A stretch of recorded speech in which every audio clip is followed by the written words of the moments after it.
Welcome to the Eat, Train, Prosper podcast, where we provide you sustainable training principles for strength and building muscle, effective nutrition practices for improving and maintaining a lean physique, and practical lifestyle habits for becoming a champion of your own health, both inside and out.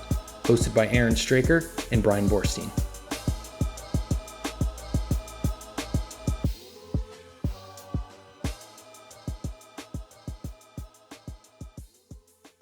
Welcome to Eat, Train, Prosper. I'm here with my co-host Aaron Straker. I'm Brian Borstein. And for the very first time, we have some guests in the house today. We have Abel Csabai and Dave Maconi. You guys want to say a quick word, introduce yourselves, tell everyone what you do? Sure. I don't know if I even knew that we were the first guests. I'm honored. Yeah. We're only on our 5th or 6th episode, so. Right, cool. All right, well, I'll go first. So I don't know how we started talking, Brian. I don't know if you DM'd me or I DM'd you or what happened there. But I guess it's been at least a few months because I think you were getting really lean and we were talking about like the dieting process. But, I started my podcast probably almost 2.5 years ago now, which is crazy to me because I still remember like thinking up the idea. But basically mine is based on health and fitness. And when I was starting it, I quickly realized how inundated the industry was with podcasts, and some are, not so great, some are great. And I'm sure you guys are going to be one of the great ones, but I realized like there's so much of it. Can I do something that's a little bit different? But also I think all of us do something outside of fitness, or at least outside of like podcasting for sure. And so I figured like, how can I make it beneficial without, even if it doesn't go anywhere. And so for a lot of people who watch mine, they know there's a charity aspect. So for every episode, I donate to a charity. And so that's been pretty rewarding too. I've gotten to become aware of a lot of charities that I didn't know of, and have more of an outreach there. So it's been awesome. And I'm a dentist on the side. That's just kind of a little side gig I have. So. Abel. Yeah, I've been into the online fitness world since about 2015. That's when I did my first interview. I began as a podcaster mainly. I was doing a lot of interviews, so that's how I kind of accumulated my first, my audience started growing that way. Then eventually I started doing my own videos, and I started online coaching in 2018. So I started quite late. So these days I'm doing a lot of that. I do some group coaching now, which has been a new gig that I'm really enjoying. And a big focus of mine is sort of teaching or educating people on getting leaner and maintaining that leanness in a sustainable way. I was kind of trying to find some unique angle in the whole fitness game, because for a long time I felt like everything has been said already. So this sustainability aspect and doing it in a way that doesn't take over your whole life has been a big passion of mine, and that's sort of what I bonded over with Dave as well. And I think with Brian, with you, that's how some of our early conversations started as well. And Aaron, I just came across because he was kind enough to submit his case study for a recent video I made on kind of realistic muscular potential, even though his muscularity might not be completely realistic for everybody, but he was still kind enough to submit it. So yeah, that's it in a nutshell. Cool, yeah, thank you very much. The main reason that I thought it would be really cool to have these guys on is because kind of as Abel alluded to, in the sustainable self-development side of things, we're all kind of plus or minus the genetic average when it comes to training. We're all natural. We don't take any drugs, et cetera, et cetera. And so these guys recently, Dave and Abel, have been focusing a lot on kind of what is the limit that you can achieve genetically for hypertrophy. And as Abel referenced, he put out this video, Muscular Potential, where Aaron and I were both subjects. And, Aaron and I have both been training 20 plus years. So it makes sense that if we're doing it in a smart manner, maybe not 20 years, Aaron, you're giving me those eyes. I was just calculating, no, I'm like the 16, 17. 15 to 25 years. We're all in the advanced range. So if we've been doing it well, which I believe we have, we should be average or slightly above average to our potential. And in Abel's video, he identified that given the formula that he came up with, which I thought was pretty cool, I was about 6 kilograms over average and Aaron was about 8 kilograms over average, which means Aaron is more jacked than me. So I'm working on that right now. But these guys have cool ideas and views on this topic. And another side of it is that we have only really delved into the genetic potential, or I've only really even heard it talked about as far as it relates to hypertrophy. So I thought it would be kind of cool to initiate the discussion and kind of move into how we think strength might be correlated to hypertrophy as far as genetic potential goes. So if one is high, if someone is naturally going to be high at hypertrophy, do we then generally assume the same for the other? Clearly, bodybuilders are not the strongest in the world, and powerlifters are not the biggest. But what if we flip that and we train the powerlifter in hypertrophy and train the bodybuilder in strength? Do we think that their potential then might be, again, at above average for that as well? Aaron, do you want to start off and then pass the mic on? Yeah, I'll kick that off. So, man, I really like this question. It's really, really interesting because I think if we try to kind of zoom out and extrapolate the majority of the people that we maybe can think of personally or at a more famous or more commonly known type level, you generally find people will transition from powerlifting into hypertrophy, and then they can be pretty successful in that. So someone that I can think of off the top of my head are Stan Efferding, right? He came up as a powerlifter, I believe, and then converted more recently. Charlie, who's always hanging out with Dr. Mike, right? So Charlie was a big time powerlifter, then converted to bodybuilding, is doing I consider pretty well in that regard. And I think what's really kind of interesting there is I'm sure it influences, one over the other, but it's really, really kind of interesting because I just don't know of anyone I know who's kind of gone in just one route or whatever. So it's definitely a very, very cool question that I'm interested to get a little bit more into. Dave or Abel, do you guys want to add your thoughts? I tend to ramble, so you want to go first, Abel? Yeah, so I find this to be an interesting question as well, because on the one hand, I think we have some pretty good mechanistic rationale for why that is the case, that a bigger muscle is a stronger muscle, it has a better force production capability. On the other hand, there is some research that is sort of contradicting that, and that is a lot of what Jeremy Leneke is talking about.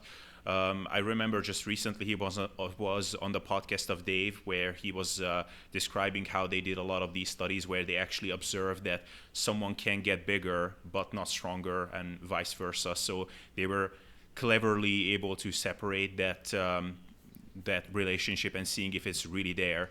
And I actually remember there being one loophole in what he was describing where I went, okay, that kind of describes why you didn't see that relationship. So maybe some of that is bogus. Not knocking Jeremy Leneke, just saying that maybe if those studies were done better, we would actually see that relationship there as well. But I feel like there is just too much anecdotal support for the idea that you cannot really get bigger unless you get stronger in the process as well. And also, if I'm just looking at most of my clients, usually the ones that come to me and are at a fairly advanced level already, almost all of them are very strong. And I have a couple of those clients who have been struggling for a long time, and they just didn't put on a lot of muscle despite being in the game for, at least 2-3 years, in which you could put on some respectable size at least.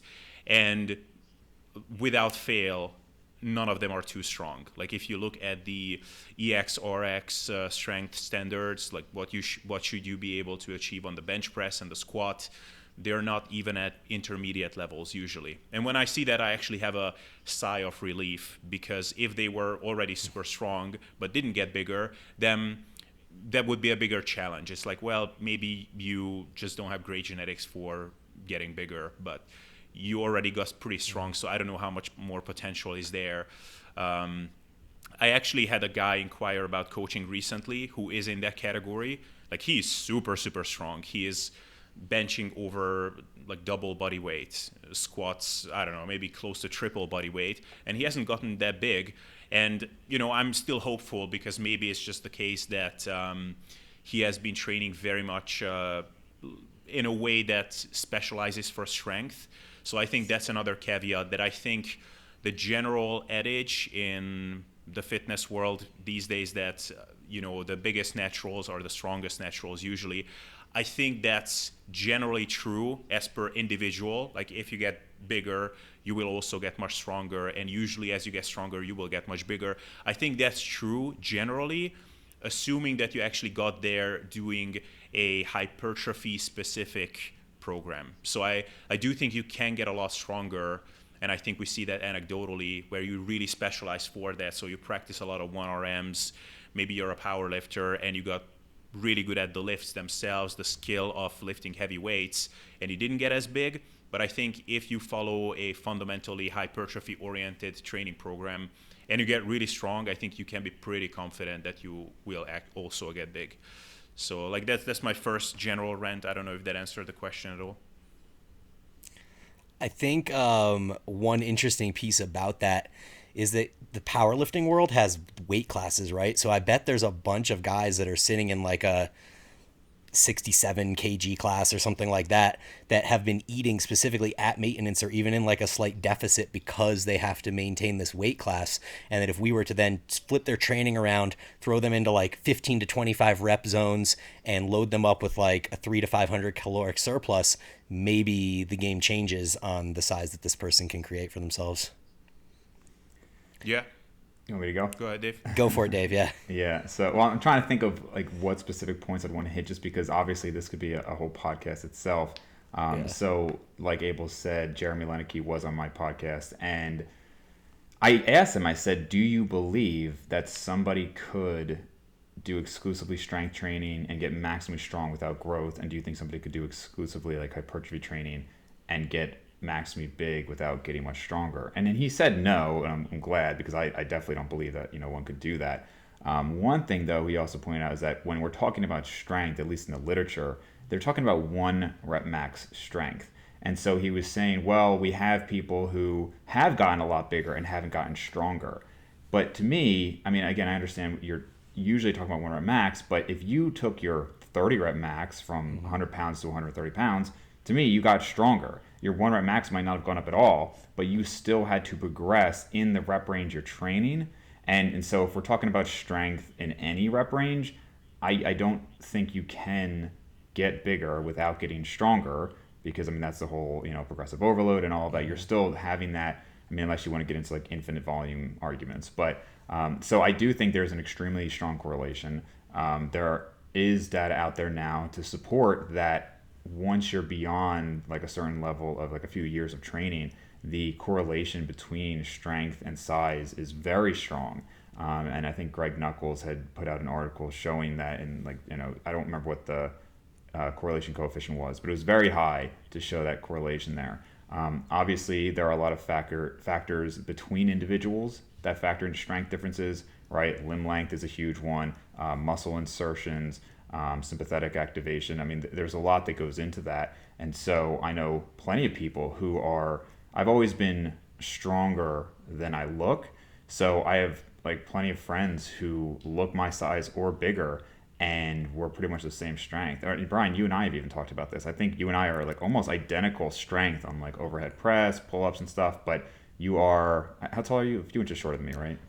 Yeah, but 5'10", 5'9.5", something like that. Yeah, so maybe 3 inches shorter than me, and at the same weight, considerably leaner in my opinion, and yet we're the same strength. So you have significantly more muscle mass. Like if we did a DEXA, I'm sure it would show more actual muscle mass for you, and yet almost identical strength. And obviously there's other factors that go into that. So I can touch on other factors, but to answer it shortly, I think there's a very strong correlation, and I think it's, other than having certain emphasis, like, yeah, if somebody goes into like just powerlifting, you might see some big discrepancy there. Nobody really does the opposite though. Like some people do get into powerlifting from day one. Their friends are into powerlifting, maybe their parents are powerlifters, whatever. So they have almost strictly a powerlifting career. Nobody's like, well, I just started doing 30 reps and I do that for 10 years, so we don't really know what that would look like. Yeah. That's very, very interesting. That's a good point. I like the idea of increasing strength at higher rep ranges, because that is in fact increasing strength, even if it's not in the 1 rep max that people generally think about it. And then I also am reminded of a conversation that we had also, Dave, regarding how when we were younger, maybe it was like college, we were both throwing up like the 110s or whatever on incline bench for like the same amount of reps or even more than we're doing now. Yeah. And you can always kind of look at quality of movement and tempo and kind of things that make your rep more difficult.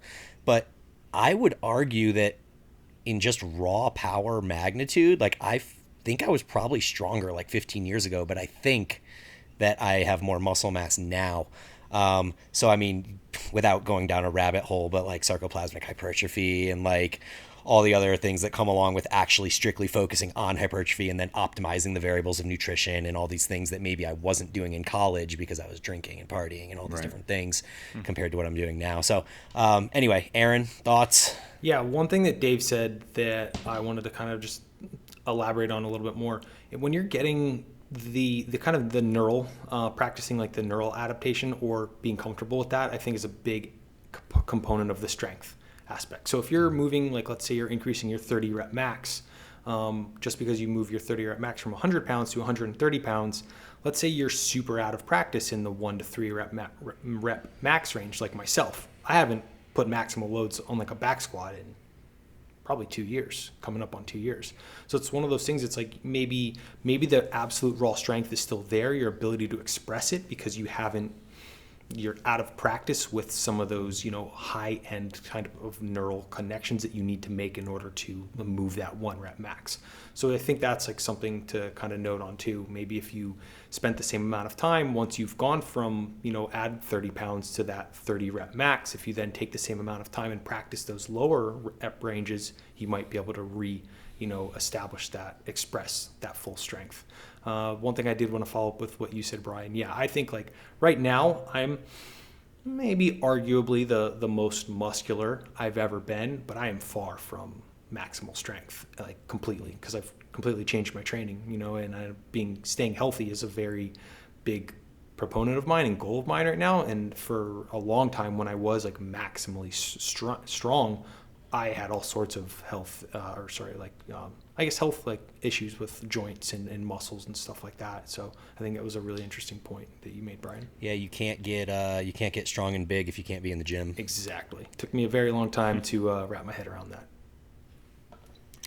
Cool. Well, kind of along the same lines of this topic, and also considering the way that Abel came up with that cool formula, which was by height in centimeters minus 100 is essentially your weight in kilograms, where you'll be lean and have a six-pack and beach lean, as you guys call it, right? So I think coming up with that formula was really cool. And I have an idea of something that might be like just generally achievable for someone with average genetics over a training career, for somebody that trained for this. How reasonable do you guys think it is that someone could hit the 1 times body weight overhead press, 1.5 body weight bench, 2 body weight squat, 2.5 body weight deadlift? So looking at about a 200-pound person, that would be 200, 300, 400, 500. So if we're assuming average genetics, do we think that most people out there should be able to achieve that over the course of 10, 15, 20 years of training? So, Abel, let me just clarify with that formula. So you would probably, with that formula, put us right around average. Would you say that's right? Yeah, pretty much. I think that would put us at like a beach lean, like 185 or so, maybe 187. Yeah. I mean, and I was intentionally vague about the actual number that I gave, because I didn't say you can be that weight at 10% body fat or something, because like what you consider to be beach lean is kind of subjective. I really mainly came up with that formula for like some of these clients with whom I almost had to have therapy sessions like every week when we talked, because they didn't put on a lot of size thus far, and they were questioning if they should even do this in the long term. And it's like, okay, what's a realistic expectation? And then I was like, well, okay, so there are these formulas out there, like the Burkham model, the Casey Butt model, just the general FFMI model. Like, whatever, 25 is the natural limit. Like, that isn't going to help someone who is, an FFMI of 19 and has been training for 2 years and is super discouraged, because you're not going to get to 25 FFMI. Like, that's a no-brainer. So like, what is something I observed over time? And it's like, you can look good. That's the bottom line at that body weight. And that was kind of my point with that. Yeah. To answer you directly, Brian, I think one thing that we have to be careful of is that everybody's going to have a bias, of course, and everybody's going to be influenced by what they're able to achieve. So almost everybody seems to think that they're average, right? I mean, if you're Ben Pekulski and Doug Miller, you think your only genetic advantage is your grit and ability to work harder than everybody else. But, and so you see that. And also, like, if you have like siblings, maybe they're similar genetically. So you think, well, we can do this. I have a well-known gym owner as a patient of mine. And I mean, the dude was like elite level competing in like strongman and the Highland Games. I mean, like elite level. His cousin was like an IFBB pro. And so I'm sure this guy thinks that like it's just because they worked really hard and, today's generation are pussies and, it's just stuff like that. And so I think you have to kind of consider like, and I think all of us having trained people, you get to see that perspective compared to just doing it yourself, right? When you're training a bunch of people, you start to see, oh, wow, like I thought I was totally average or maybe below average, but now I'm seeing all these people, they're all below me. And so when I think of myself, I do think, okay, I've done like a 220, 225 overhead press at about 200 pounds. So it's probably like a good scale there. And then you said, well, like 300 pound bench, right? 400 or 500. Yeah. So, I've done more than all of those, but does that mean the average, like completely average person? I mean, I would consider myself pretty much like dead average. So I do think, yeah, most people could. Obviously, a lot of people are going to surpass that very quickly. But, I think we probably all had people where we have to kind of, like like Abel said, maybe almost have like a therapy session to say that like these things might not happen. And not to like become the podcaster here, but I'd also be curious on your guys' thoughts on like when is a good time to have that conversation with somebody after like X number of years. Because I just had a 20-minute conversation the other day with a client of mine who said his goal was like 25 pounds more muscle, and he's been training for 7 years consistently. I was like, dude, like it's not going to happen. It's not going to happen naturally. And it's like, I don't mean to be discouraging, but you're going to hate this journey if that's your goal and that's the only thing you're going to be satisfied with, Yeah, I think the time to have that conversation is when pragmatism is completely out the window and you kind of look at them and you're like, you're saying something that's superfluous, like it's not going to work. So, I mean, I don't have those conversations too often because I don't know that like too many people that, how do I say this? Most of the people in my programs are females, and they're not necessarily trying to get as big and as strong as possible all the time. So it's kind of a different conversation. But even with the guys, like I think most of them have, like I don't run into too many people that are completely outlandish like that think that they can get to like 225 well muscled at like 5'10". Right. I've had to talk to a few clients and tell them like, they're like, this is my goal, and I'm like, You got maybe 12 years, of like grinding 12 months out of the year, and like you can, potentially get there.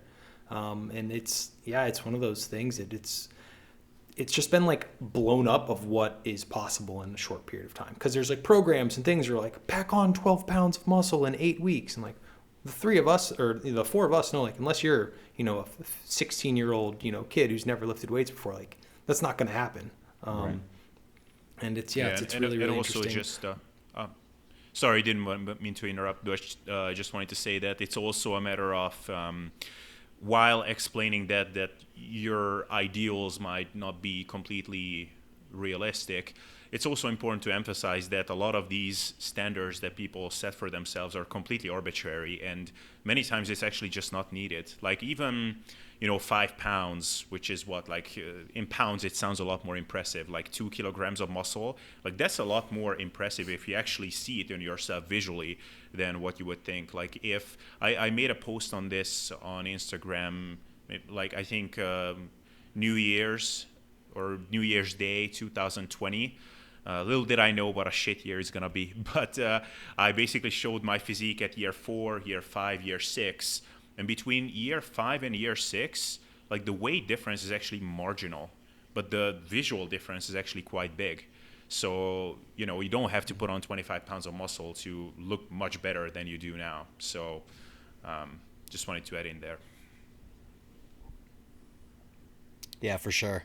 I agree with all of that. And then I think Dave, brings up the good point about those strength numbers that I threw out there. But, I owned a gym for a number of years, though Aaron was a member there for a number of years too.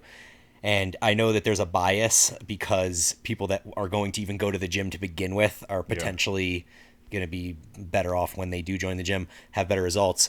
But man, we had so many strong people in there. It was unbelievable. I mean, it almost felt like the person that couldn't squat 400 and bench 300 was like the outlier. Yeah. And it like skews your perspective and makes you feel like, but at the same time, like if Dave Maconi was in there and you have equal to or higher strength numbers than me on most of the big lifts, like it would be the same thing. Like you would just fit in and you would be one of like the elite crew that just kind of hangs out at the gym and trains together, and we'd bro out and be strong, and like no one would know the difference aside from like the little white kid in the corner that's squatting like 150 and failing.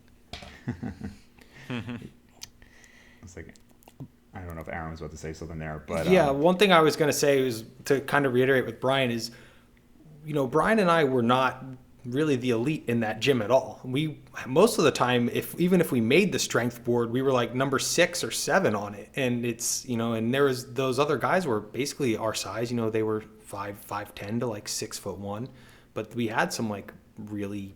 And let's be clear, this was a CrossFit gym. This wasn't like a powerlifting gym or something like that. We were doing CrossFit, and there was, people who were squatting 465 and stuff like that.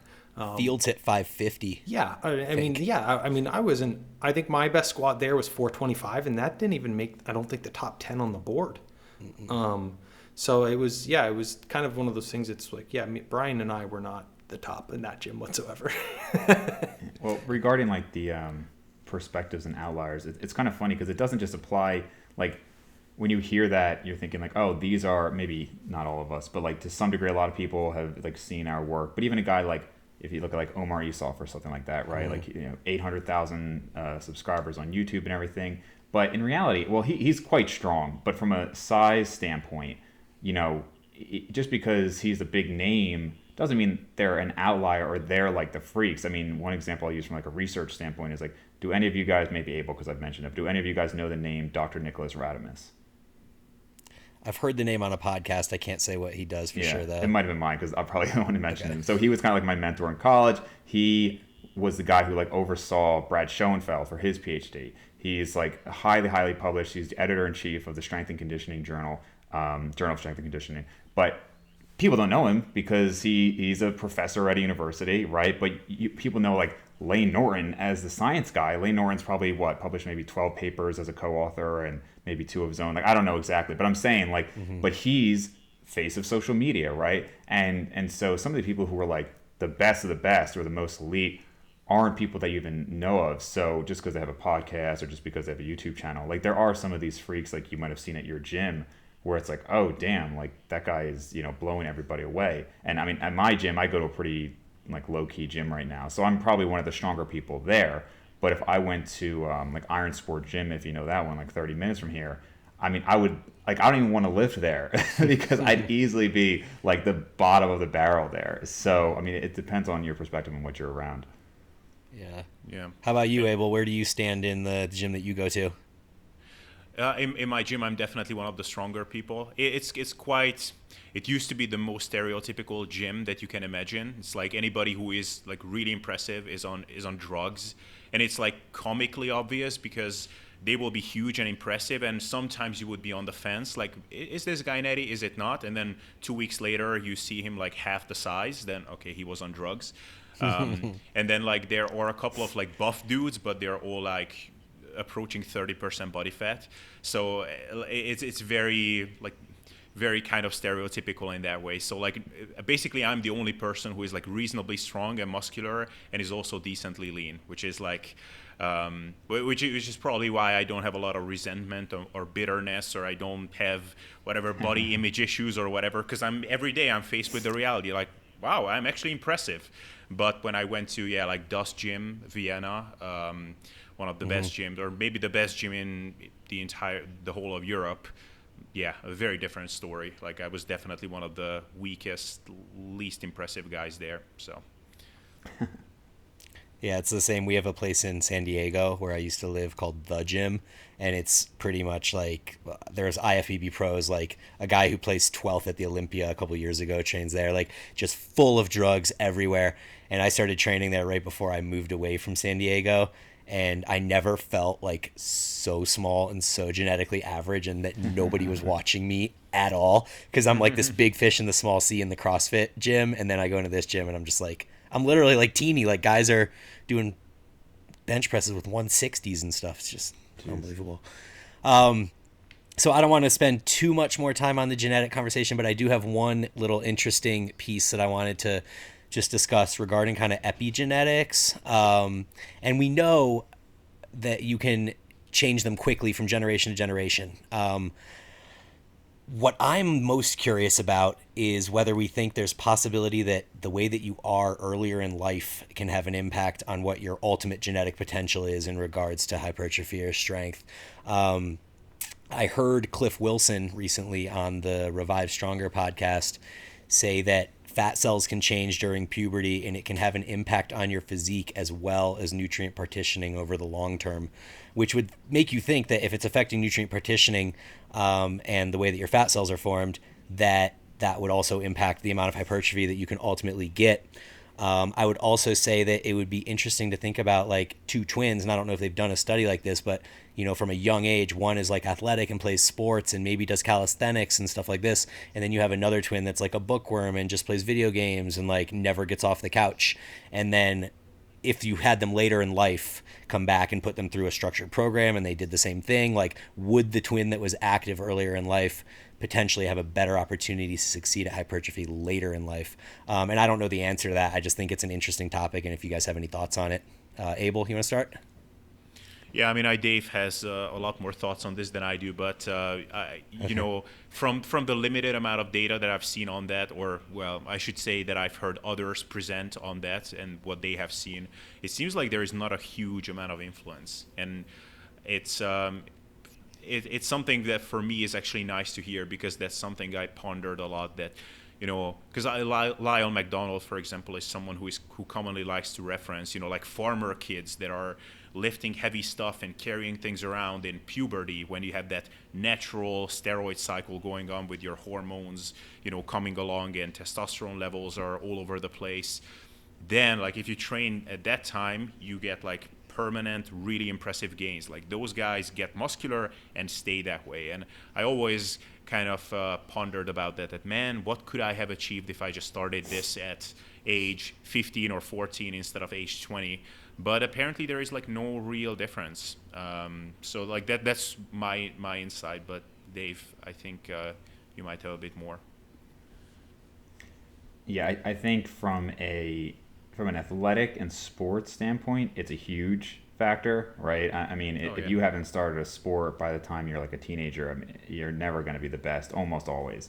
But as far as like from a hypertrophy standpoint, I think, because like I've had people say like, oh wow, like it's so lucky that you started at like 12 years old. I'm like, I just don't know if it's really mattered. I mean, you see so many examples, and it's impossible for me to say just myself, because it's like, well, what if I started later? Maybe I'd be even smaller. But you know, like I think the two people I mentioned before, Ben Pekulski, Doug Miller, I think they both didn't start until like 18 or 19. Stan Efferding didn't start until I think also around 18 or 19. But even my brother didn't start lifting until I want to say he was like 23. And within 4 years, I mean, he was almost my size. I mean, he was very close to my size. And I mean, he the only reason I think he's not surpassed me at this point is because he's kind of become lackadaisical with it. But I think if he was as consistent as I've been for the last, because now he's 31, so the last 8 years, I'm sure he'd be at least my size, if not bigger. Because, I mean, if you look at us, like when we played sports as kids, he clearly physically had superior genetics in terms of like when we were both wrestling and things like that. So could it make a difference? Maybe a little bit. I'm sure I haven't seen any research on this. Do I think it makes a huge difference? No. Now, if you're starting at like 35, yeah, then I think it's going to make a difference. But if you start somewhere between, you know, teens to 25, I don't think it makes much of a difference. Straker, you have any thoughts? This one is hard for me because kind of like what Dave said, I do feel like a large component or portion of the physique and stuff I have now is because I started so young and I put on so much weight when I was young because I just, was fortunate that that's what the coaches made us do for playing football. From a pure genetic standpoint, I don't know if it has that much of an influence, but one thing I always like, to kind of pose the question around epigenetics is, if you didn't start younger, would I have enjoyed it this much? Would I have actually picked it up and taken it as seriously if I started at 23 after college as opposed to starting at like 15, 16? So from like a purely genetic standpoint, I don't have a good answer for that. But I think through epigenetics, it influenced a lot because of, how I feel about it, the joy I get out of it as a hobby. I don't know if I would have picked it up at 23 after college, starting a full-time job. One question I did want to kind of piggyback onto this and pose with you guys is from an epigenetic standpoint is how much do you believe in like the psychological can influence the physiological with like your training in responses to, let's say, setting like or achieving maximal strength or hypertrophy? Do you think you can kind of influence that from a psychological standpoint? I have a lot of thoughts on that, so I'll let Abel go first. But I just wanted to add one thing to what you said, Aaron, is that to your point, when I got into this like really young, it's like I just wanted abs. That's all I wanted. I got really skinny. So like my freshman year of high school, I was 5'11" at the time and like 130 pounds. So, and then I would like bulk for 9 months and then cut, which, is kind of the standard now. You do a yearly bulk and cut cycle. But I was like, a young teen cutting and then, doing too much cardio. So maybe I would have benefited myself long term if I had my first 5 to 7 years in this slow surplus as I just went through puberty and grew. And like, if I could tell my younger self like one thing, it would have been like just never cut. Like the abs, first of all, you're probably not going to get them because I never really got them like what I wanted anyway. But two, just focus on getting stronger and slowly gaining weight. And maybe if I stayed in that chronic surplus for that long, it would have made a bigger difference, instead of the crash dieting and everything that I was doing. Yeah, and that's a really good point you brought up because like that's basically what I did, but kind of beknownst to me for those reasons. I was Right. a tall, lanky, skinny kid who, was a tight end and needed to hang out and, with the linemen, and they all had, 60, 70, 80, 90 pounds on me. I needed to just continuously put on weight. So that's what I did literally all through high school. So, so that's, I think it's like I might have a little bit of a different opinion because I do think that is a kind of an upper hand that I had. But Yeah. Yeah. Any thoughts? Yeah, actually, I just wanted to add to that something as well, and just very briefly, but it kind of ties into the psychological aspect a little bit. So it's hard to separate these things because, I think if you look at a lifter's journey, I think from the moment when they get into lifting and then till the moment when they actually figure out what to do and they start doing things intelligently, there might be 1, 2, in my case, maybe 4 or 5 year long lag time in between. So if I'm looking at myself, the first 1 or 2 years, I was doing all kinds of fad stuff. I was into like super slow training for a while, very minimalistic training with like 1 or 2 sets per muscle group per week. Wasn't even training legs. Then I got a little bit more intelligent. I actually got some coaching. Then I got injured. That took away like a year of productive lifting. Then I got into some eating disorders, perma-cutting. That delayed my progress significantly. By the time I actually got on the quote-unquote right track, it's been, 5 years, maybe more. So if I could have just pushed all of that back or put all of that a little bit earlier and could have gotten through that by the time I was 20 and not starting there, like who knows, maybe I would be a lot more ahead now. So it's hard to separate kind of what happens in real life and the real physiological things that are happening.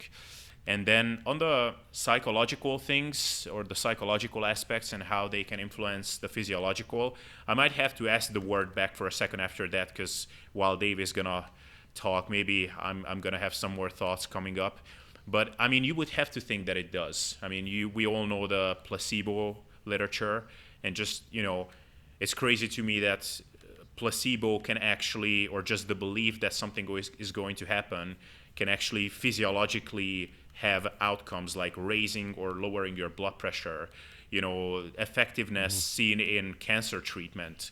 Or I'm sure a lot of you guys know that infamous study where they were telling people that they're on steroids where they weren't, and they made incredible gains, and then they lost a lot of those gains as they found out that they were not on steroids. So I mean, if belief can have such an impact, then what kind of impact can it have when it actually comes to things that you're actively doing in the gym? How much effort you're putting into your lifts. And if you get an extra rep on a lot of lifts every week, I mean, you have to think that over the years that is going to accumulate into something meaningful. So like that's my initial thought, but Dave, go ahead and maybe I can think of something more.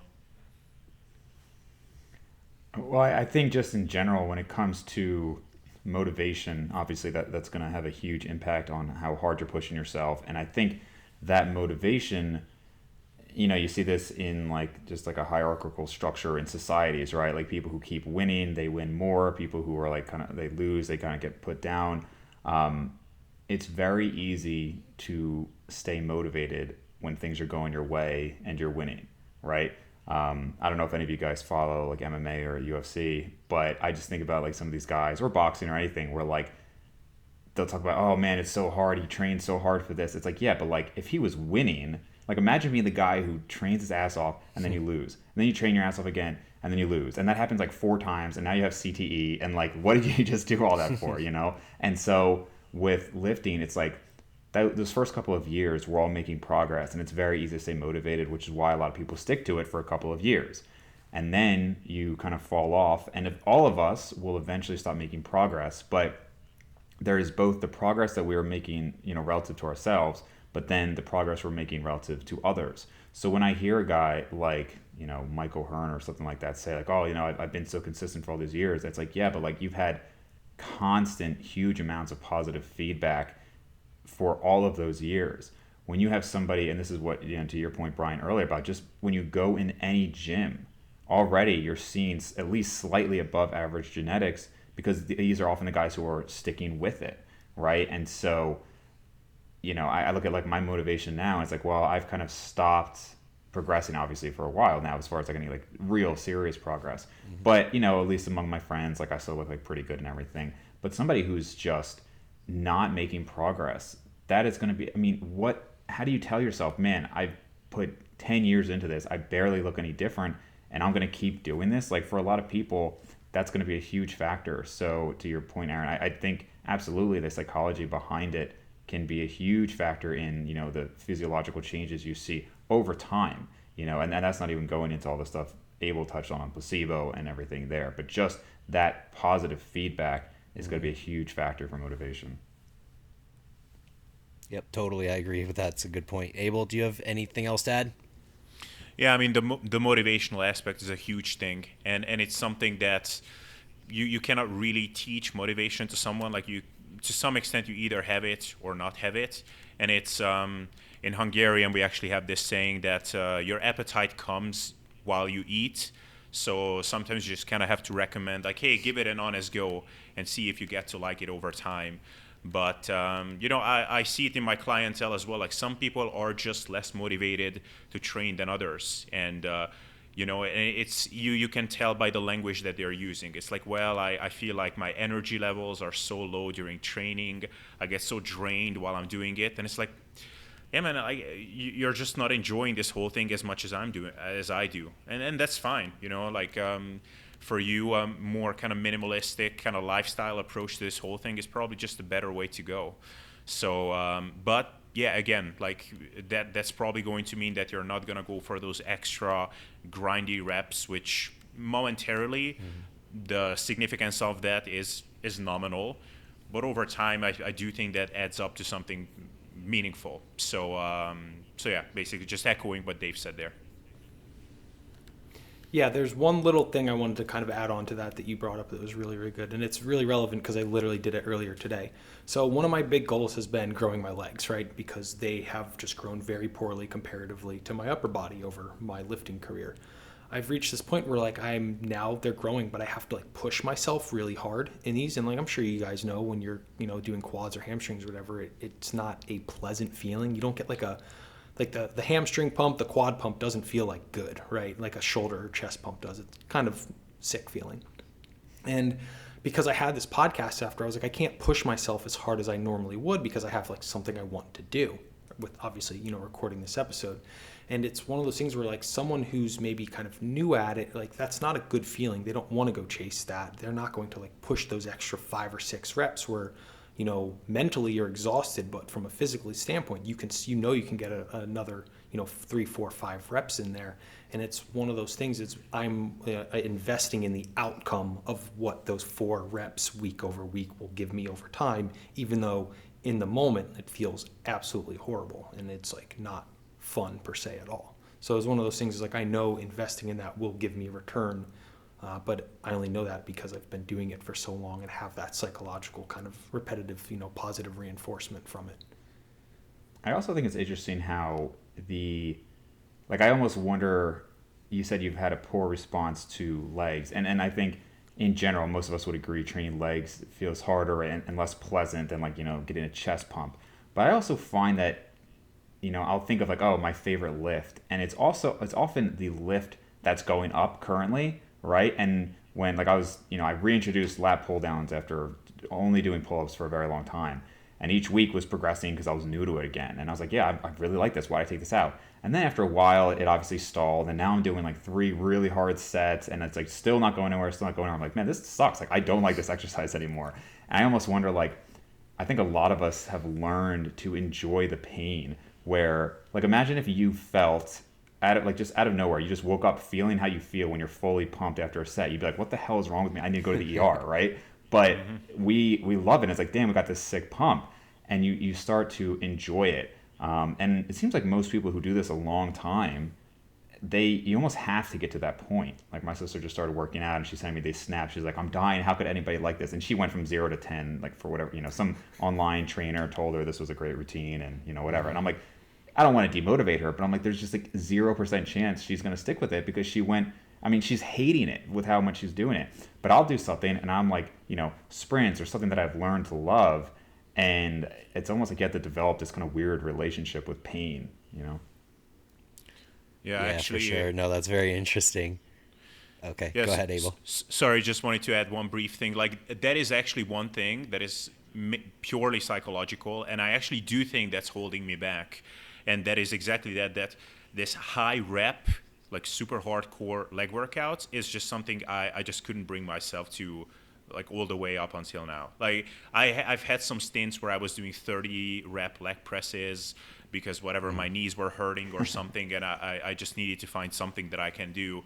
And anytime the lift was over, I was like, never this shit again, never. And then I still went back and did it for a few more weeks. But when I finally decided that, okay, I'm not going to do this anymore, I was like, man, this is so great that I don't have to do this. And maybe that's because I was doing a lot of, I was into kayaking and a lot of these sports with a huge kind of cardio element. So we did a lot of high intensity running and long distance running. And I just got to hate this feeling of my lungs burning. So even if I could, I would be doing sets of 5 and 6 on the leg extension even, but my knees would be killing me if I did that. So, and maybe that is something that if I had the same level of work ethic there as like Mike Israetel, for example, I'm seeing his leg workouts or hack squat sessions where he's throwing up afterwards. If I could bring myself to that level of effort, I'm not saying it would be a complete game changer, like my quads would be 5 inches bigger, but I do think my leg development would be more ahead compared to how it is now. So that's just another anecdote kind of supporting what we said. The 2 hardest sets I've ever done in my life were probably I wanted to see what I could rep out with 135 on squats. So I did 70 reps back squat and 50 reps front squat. and the front squat was worse because it's just choking you the whole time, you know. And I mean, but I actually enjoyed it when I did it. Like, it's kind of like I said, it's almost like this like sick relationship. It's horrible, but it was like pushing myself, like, what can I do here? And at those high reps, it's just like a mental thing, you know. But do you enjoy high intensity cardio then too? If there's like a progression involved, yeah. Just to do it, no. And sorry, I feel bad we cut you off like 5 times, Brian. Sorry, man. Go No, ahead. no, you're fine. You're fine.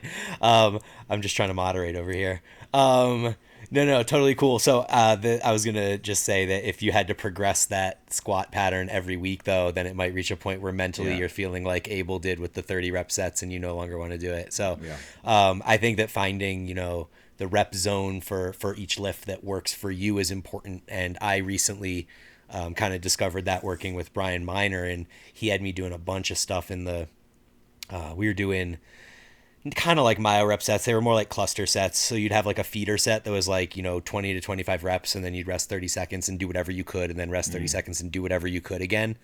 And I just grew to hate those. I mean, they're like so effective because you get 3 sets in such a short amount of time. But like, I don't like high reps to begin with. And when you're going like 25, 18, 13 or something like that in a matter of 2.5 minutes, I literally wanted to die on what? You did that for legs? We didn't do it a whole ton for legs. It was mostly for like arms, delts. Mostly the smaller muscle groups. It was like an effective way for us to get volume in without a whole ton of time. But I still am of the mindset that I would rather do 3 sets of 8 to 12 with a normal rest in between. And I think that just speaks to like my personality, and, you know, like Abel, I wouldn't want to do sets of 20 to 30 on any leg movement. I even do leg extensions in the 8 to 12 range too. So, yeah, totally. They're really painful even in that range. So kind of, do you have something to say? Go for it. Who? No? Okay.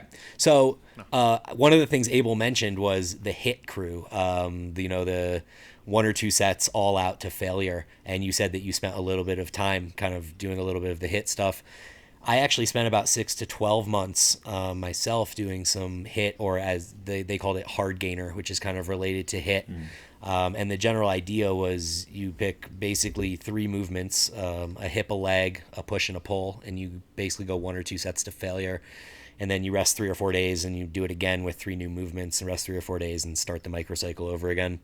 So that's like one side of the spectrum. And I think that while that amount of volume is clearly not sufficient for me, one interesting aspect of their argument as hard gainer and HIT proponents was that they were, as they describe hard gainers, their genetics were below average or whatever. And they're of this belief that because their genetics are poor, that they need to do these like super short, brief sessions because they can't recover otherwise.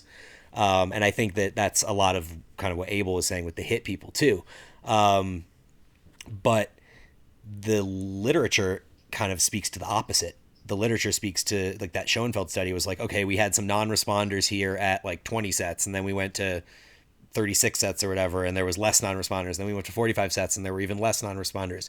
So that's all super interesting, and all kind of brings me to my point that all of us kind of went through a period where we were training with a little higher volumes. I know Dave was in the like 10 to 20 set range for a little while, and now you're down at like 6. And Abel, you did your 30 to 50 rep or 30 to 50 set per muscle group experiments. Straker, I know you've done your fair share of high volume work, but we've all kind of settled into what is a much more moderate level of volume. So why do you think that is, that we tried this, it didn't work, we came back to this, we're now here? And how do we know that the level of volume we're doing, we're progressing only because we're not carrying as much fatigue as we were with the higher level of volumes? Anyone want to speak? Go for it. Yeah, I'll start. It's interesting because I think that super high volume, it can and will likely get to an unsustainable standpoint. Maybe that is from a physiological and a psychological standpoint, right? When you don't want to go train and you're like, in those super, 1 to 2 sets to failure after, like, let's say you're doing it for, like you said, you did it for like 6 to 12 months. Like, that's a long time. That takes its toll on you psychologically. I think you kind of, may also just kind of reach a point of diminishing returns where your fatigue ends up being too high and on top of it. So I think I don't know, everyone kind of will generally fall back into that more moderate approach. Also, like the super high volume generally means you're going to have a lower recovery capacity, which can lead to, potential joint issues, maybe injuries. I kind of just going back to what I first said, maybe sustainability is why you will kind of settle back into that middle range. Dave, what do you think? Yeah, I mean, you mentioned I've done 10 to 20 sets, but I've done significantly higher than that. I mean, I've done 20 to 30, very brief stints of even higher than that. But I don't know. I remember Scott Stevenson asking me one time, he's like, well, what have you found really works best for you? And I was like, dude, I don't know. Like, everything kind of seems to work about the same, which sounds ridiculous. Like, how can you train 17 years now and not know what works for you? And it's not that I can't like pinpoint things. It's just that like a lot of the routines have kind of been similar for me. And I've mentioned numerous times now when I was doing a pull-up specialization phase, and I was doing 30 plus sets for back, and I was resting my pecs. So I was doing like literally 2 sets a week for chest, and my strength on back and chest exercises were progressing similarly. Like, it was just kind of like, all right, there was like a level, and I know Abel probably touched on it, that he's done super high volumes, and it was like, yeah, you can recover, but it's not doing any more for you. So it's like, okay, here's the stimulus, and you can do more, but is doing more just taking away from your recovery? Now, I think you asked, Brian, like, do we know that we are able to grow in the lower volume specifically because we're able to recover more? And I don't know if that's like the specific reason. I just think more often isn't better. And it's this weird contrast because we're all taught, like growing up, like the harder you work, the more you get out of it, you get out what you put in, and all this like nonsense with lifting. And I mean, and there's certain areas of life where that is the case, although there's plenty of areas where it's not the case. But, and again, I think Abel and I were just kind of frustrated yesterday hearing Doug Miller and people talk about him, and it's like, well, I've just worked so hard and that's why I'm at where I'm at. And it's like, dude, like so many people have worked so hard and are nowhere near where you are. Not to get back to the genetics thing, but just to say that I know what the literature says, like you said, Brian, it seems to contradict what a lot of us have experienced. I don't know why that is. It's almost like I'm not surprised that in this bubble of this short-term research study that higher volumes got higher gains. Another thing though is that they control for calories. Like they tend to say don't eat differently. And to me, it's like how to like a no gainer, like the people who like just don't gain at all. It's like where if you were in a calorie surplus, you're going to gain some lean mass, right? So is that a big factor in these studies? I don't know, but I can't tell you how many people have come to me doing this, weird volume progressions and very high volume, and I'm like, dude, you're doing so much. Just train, like, and like I need like them to trust me. I'm like, dude, 2 to 3 days a week. We're not going to keep you here, but that's all we're going to start with. And sometimes I'm even surprised by how long we can keep them at this low volume before needing to increase at all. So I don't know if that directly answered your question, but just in the sense that a lot of us share that experience that moderate volume seems to be good. And it's very rare you see anybody who's been doing this, 20 plus years, who's now doing 40 sets a week. You just don't tend to see that. For sure. I agree. I think maybe more my point is along the kind of what I finished with, along the lines of like, how do we know that, okay, so we're getting stronger at 6 sets or 8 sets or 10 sets or whatever it is, that's lower than maybe what we were doing. But how do we know that we're just carrying less fatigue and that we're getting stronger because of that? And maybe we could handle more fatigue, which would then potentially enhance hypertrophy. And it's kind of like a lower version of the Israel argument, which is that if you're progressing in strength, then maybe your fatigue is too low and you could potentially get more volume on the table that would then potentially enhance hypertrophy. And any thoughts on that? Yeah, he's the first person I've ever heard say that. Like, if you're getting stronger, it's actually like a problem because you could do even more volume. And it seems like he's almost arguing like, do as much volume so that you're not progressing in strength anymore, which I don't know. I mean, regressing preferably. It's just right. I mean, and again, I feel like every other podcast I'm on, I have to say, like, I'm not trying to talk shit on Mike, because I'm really not. It's just some of the things, like, and again, I'm hearing a lot of these things out of context. Somebody sends me like a quick blurb, and it's, so, but I've never heard anybody ever recommend that. and I know Mike believes in getting stronger over time. Like I know he talks about that.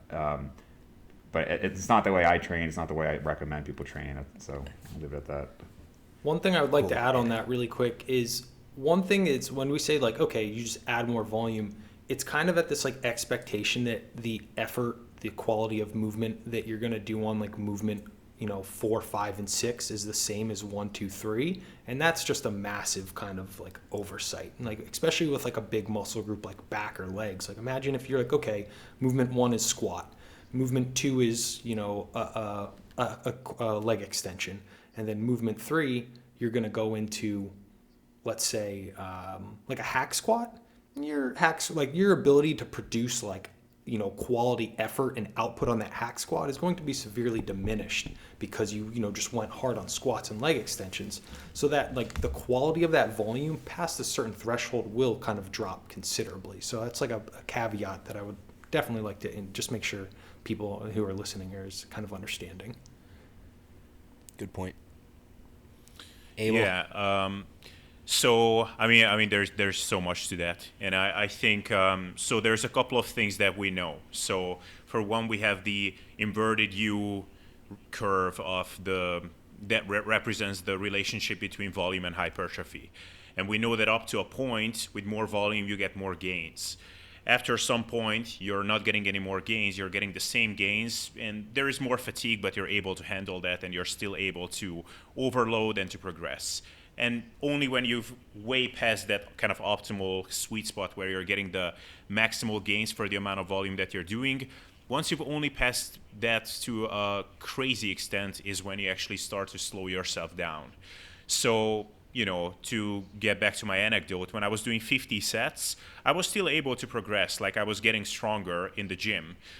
Exactly where was I on that curve? It's really hard to tell. I was actually dropping off in a couple of lifts, so probably I was actually on the downward slope already. But, I'm able to progress on 10 sets a week, and I'm also able to progress on 50. So what does that tell us? That the optimum is something like 30. And so, this just all makes the whole thing murkier. And when people are asking me about, this includes clients, this includes DMs that I'm getting, comments that I'm getting on my YouTube videos, people are saying things like, well, but if I'm still able to recover and I'm still progressing in the gym, then shouldn't more volume result in more gains? My answer to that is, well, maybe or maybe not. Like, you don't know. If you're making good gains now, I would be cherishing that, and I would run with that for as long as possible, because your number one priority is keeping your progression as linear as it can be. And then to just speak of that point of we don't know how much more volume would result in extra gains, the thing is that if you increase your training volume, even if strength progression is still great, you cannot really diagnose whether what you're doing is working better or not, because the relationship between volume and strength is not nearly as strong as it is between hypertrophy and volume. So, to some extent, you just kind of have to trust the process, whether you're doing 20 sets or 25. If progression is still good in the gym, that's a good indication, but you cannot really tell if you're actually making better progress. You can only really measure that in your actual muscle mass, but since we cannot measure that very accurately, especially not in the short term, you just kind of have to believe that, well, based on everything that we know, probably I'm on the right track. So if you have to kind of trust the process blindly anyway, wouldn't you rather trust it on something that is actually sustainable? You can have good intentionality in the gym. You can really put in maximum effort because you know that you don't have to do an extra, 25 sets of total work on that training session. I think it's just much more practical for most people. And also as a coach, when I'm overseeing someone's progress, if they're doing 20 sets a week, whereas they could probably only do 10 and still progress, it's just much trickier to actually diagnose when something is going wrong. Like this way, I'm going at their training log, I'm seeing, okay, this is what you did here.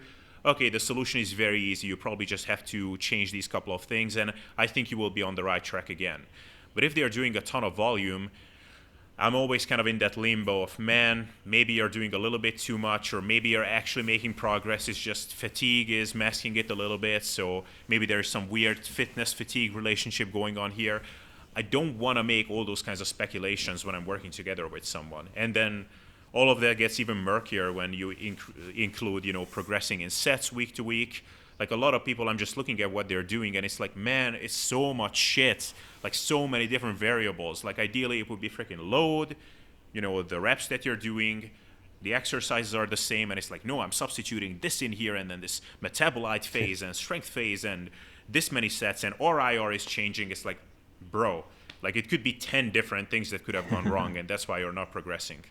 So yeah, that's my rant. No, that's a really good point. I like that a lot. And I would say too that to one of the points I think both you guys actually made, and maybe Aaron too, all of you guys, the lower volume does allow you to put more acute focus on the quality of your movement.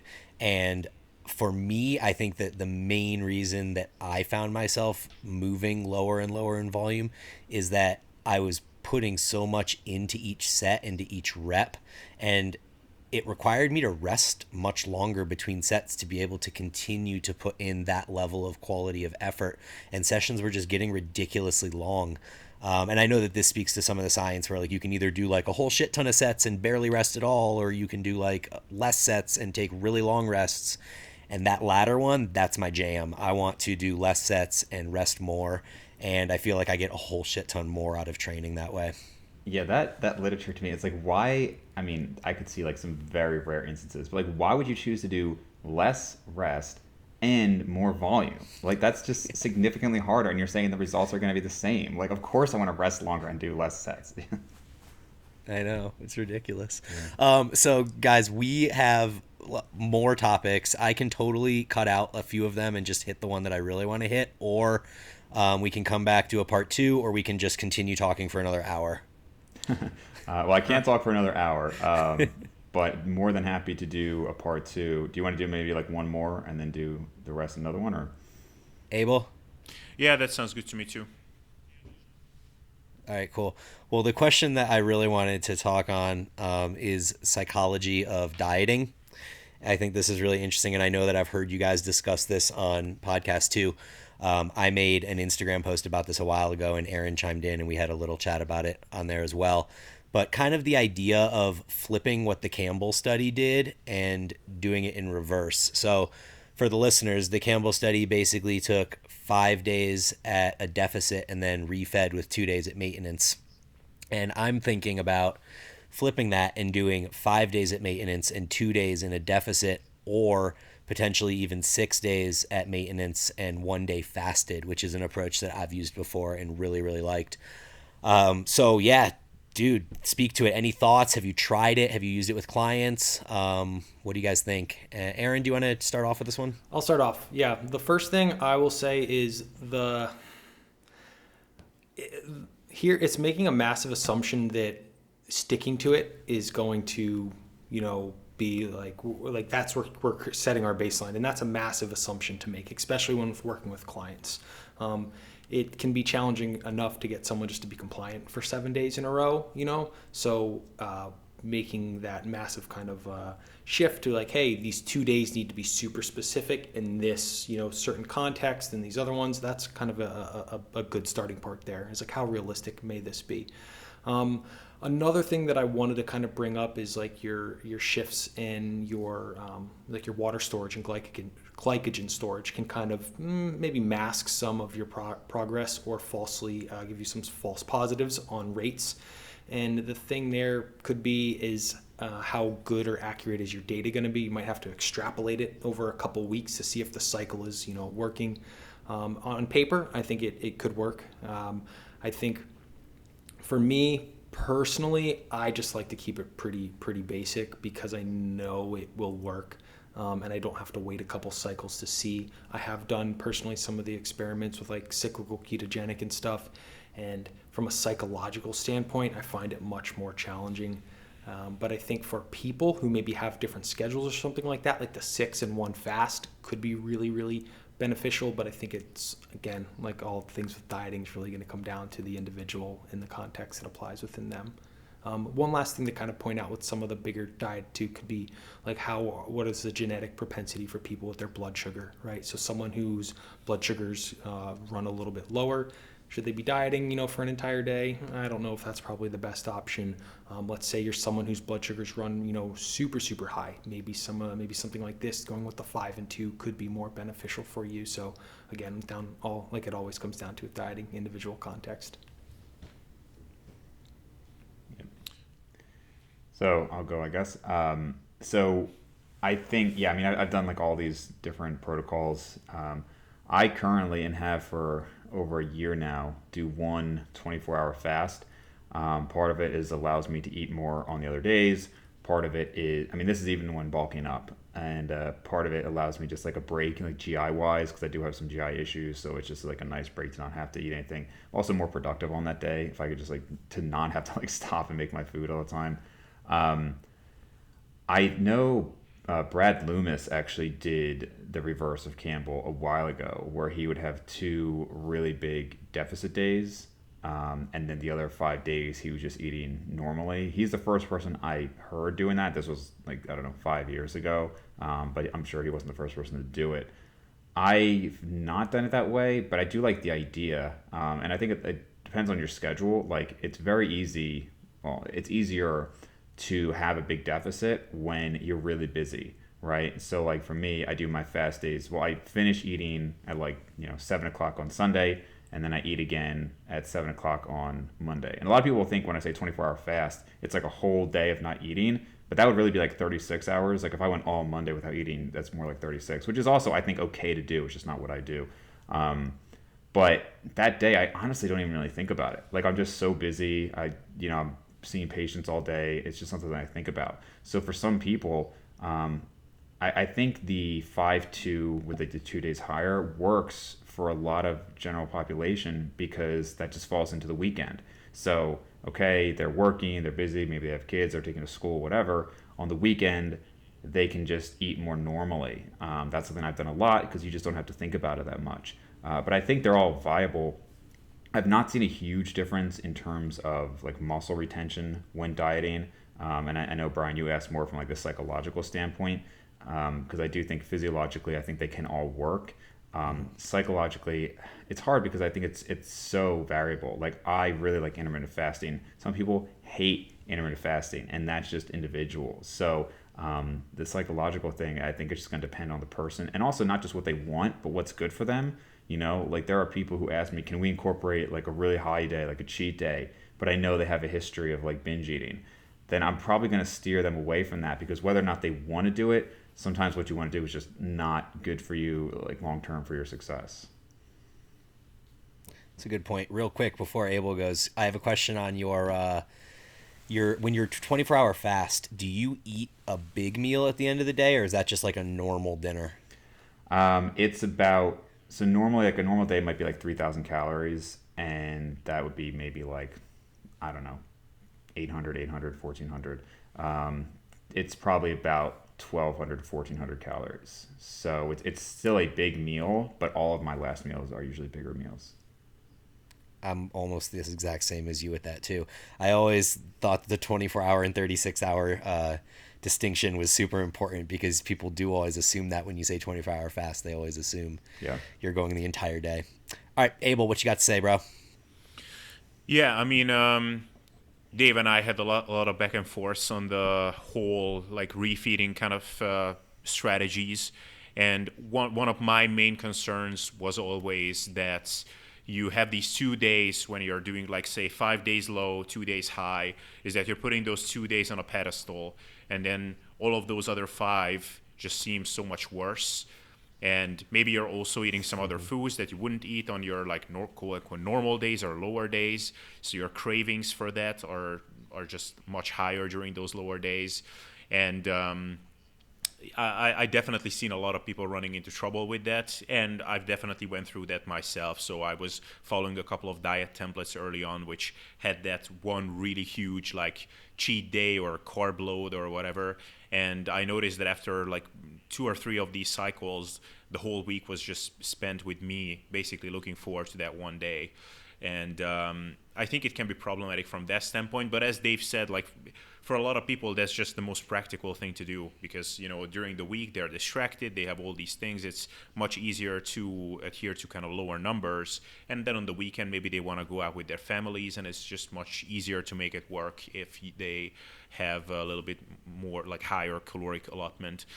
And I think the reverse of that, I am actually intrigued by that idea because you're basically flipping the whole script. So basically, most of your days are enjoyable, and it's only 2 days when you're pushing a little bit harder. So it's kind of like your normal days seem even more enjoyable because you have these kind of, the reference point changes for 2 days of the week.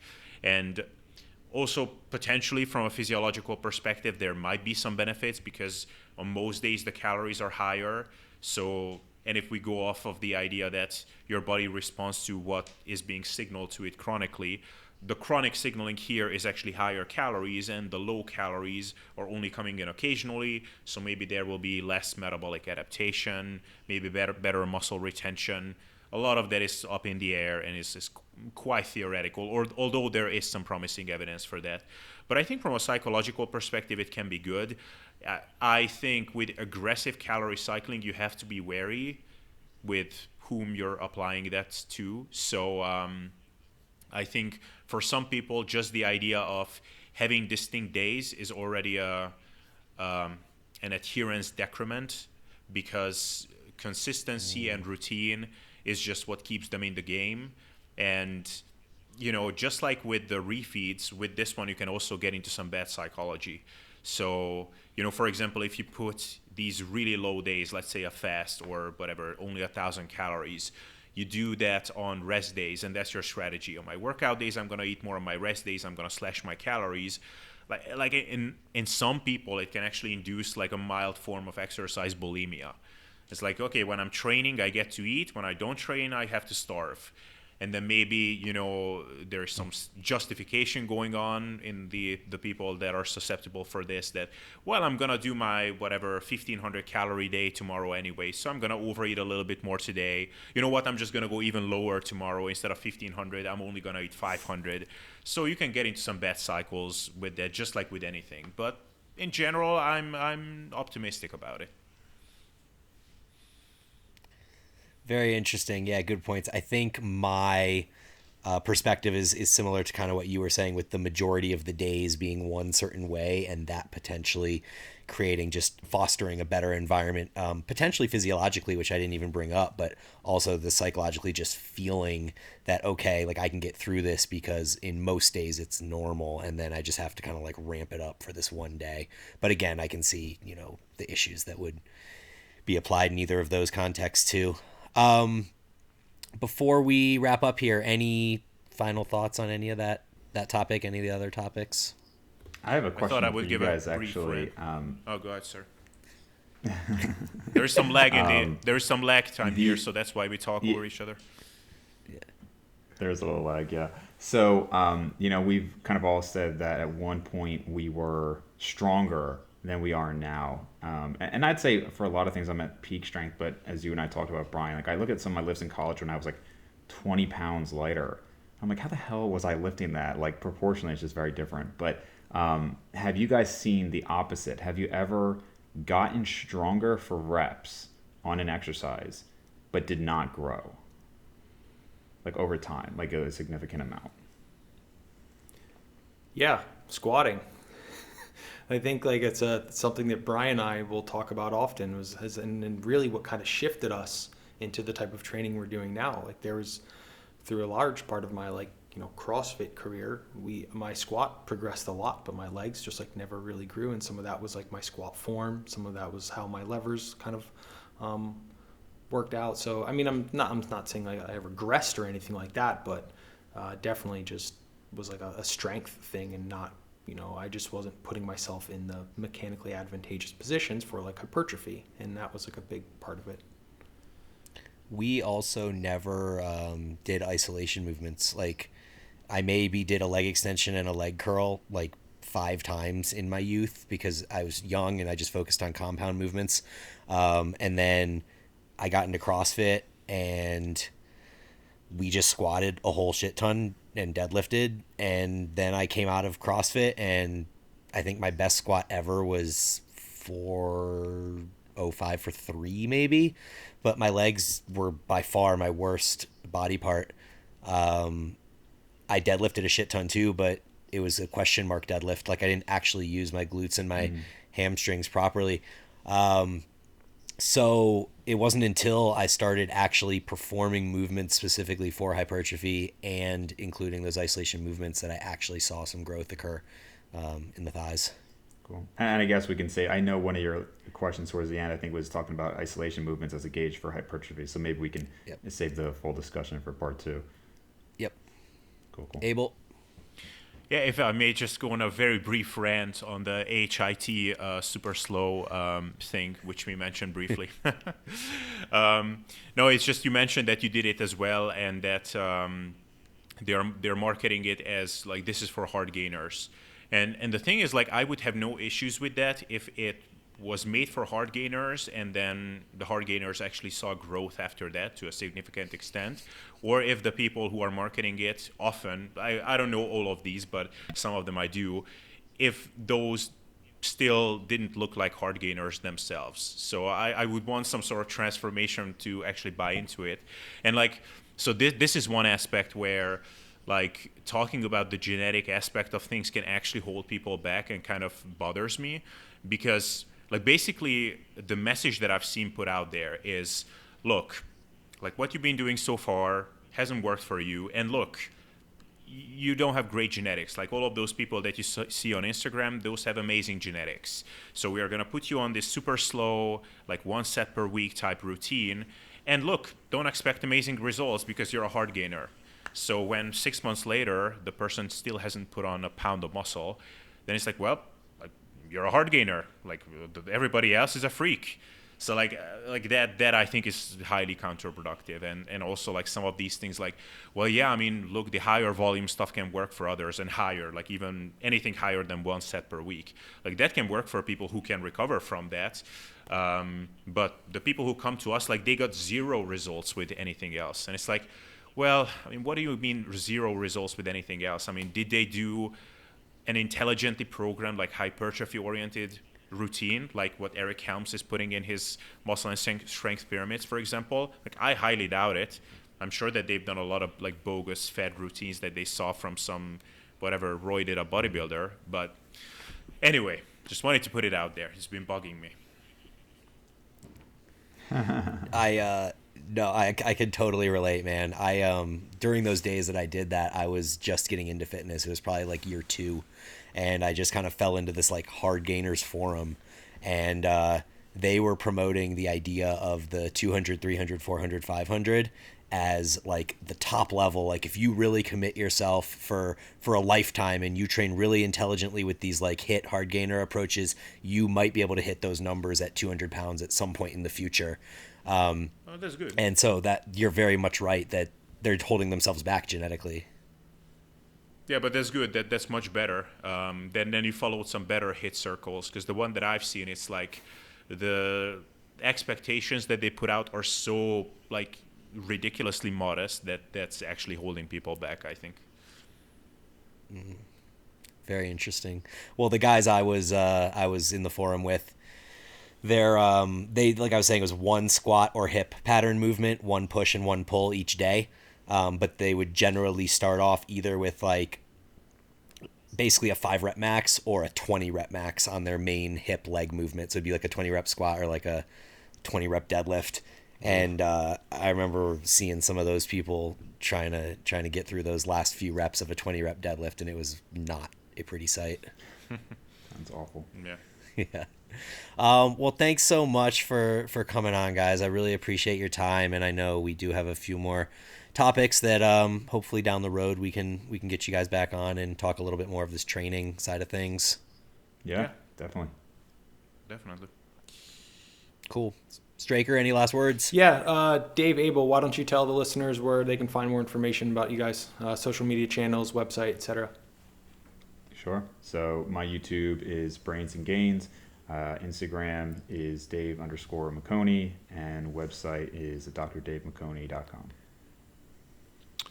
Yep. My YouTube is SSD Abel, Instagram is also ssdable. Website is abelssd.com, and it looks like a 3-year-old put it together because that's more or less true, so it's going to be upgraded soon, but that's where you can find me. All right, thanks again, guys. Appreciate it. Thank you. Yeah, thank you. Thank you so much for listening to Eat, Train, Prosper. If you found this episode valuable, please subscribe or share us with your friends. You can find more from Aaron at strakernutritionco.com and more from Brian at evolvedtrainingsystems.com. Talk to you guys next time.